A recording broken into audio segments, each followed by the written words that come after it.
Paying for ads on Shopify involves utilizing the platform's integrated marketing tools and third-party advertising channels. Here's a guide on how to do it. Set up marketing channels. Shopify offers built-in marketing channels like Facebook, Instagram, and Google Ads.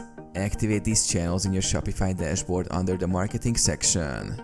Create ad campaign. Within each marketing channel, you can create ad campaigns tailored to your target audience and marketing goals. For example, on Facebook and Instagram, use the Facebook Ads Manager to design and launch your campaigns. Define audience. Specify your target audience based on demographics, interests, behaviors, and other factors using the targeting options provided by the advertising platform. Design ad. Create compelling visuals and copy for your ad. Ensure that your ad aligns with your brand and effectively communicates your message. Set budget and schedule. Determine your ad budget and schedule. You can choose between a daily or lifetime budget and set the duration of your campaign. Launch campaign.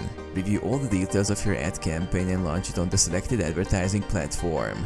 Monitor performance. Track the performance of your ad campaign through the advertising platform's analytics dashboard. Adjust targeting, budget, or creative elements as needed to optimize results.